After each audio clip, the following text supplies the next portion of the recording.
Some times ఒక మంచి industry వస్తుందంటే ఇన్సెంటివ్గా భూములు ఉచితంగా ఇచ్చిన సందర్భాలు ఉన్నాయి. అటువంటిది నువ్వు ఉర్సా గురించి ఏం చెప్తున్నావు?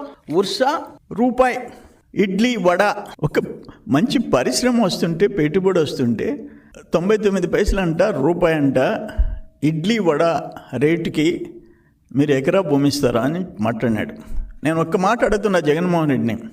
3 ఎకరాల 50 సెంట్లు ₹1,00,00,000 ఐటీ పార్క్కి, దాంట్లో 3.5 ఏకర్స్ ₹1,00,00,000, 56 ఎకరాల 36 సెంట్లు ఎకరా 50 లక్షలు, 56 ఎకరాల 36 సెంట్లు ఎకరా 50 లక్షలు ఉర్సాకి ఇచ్చింది. ఒక్క పని చేస్తాం, తమరు ఎమ్మెల్యే, నేను ఎమ్మెల్యే, తమరు ఎల్హంకలో విశ్రాంతి తీసుకుంటూ అప్పుడప్పుడు వచ్చి ఇటువంటి సొల్లు కబుర్లు చెప్పిపోతారు, ప్రజలు నమ్మించేదానికి మోసం చేస్తారు. మీరు చేసిన విధ్వంసం ఇప్పటికే మర్చిపోలేకపోతున్నారు.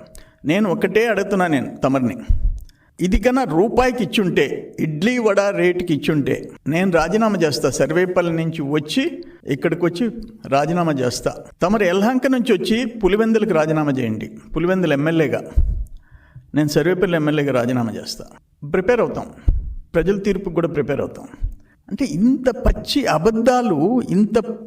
అబద్ధాలు తమరు చెప్తే, తమరు అసలు వ్యవస్థల్ని 14th ఫైనాన్స్ పంచాయతీల్ని కూడా ముంచేసిన వాళ్ళు మీరు. తమరు ఆర్థిక వనరుల గురించి, ఆర్థిక వ్యవస్థ గురించి నువ్వు మాట్లాడతావా?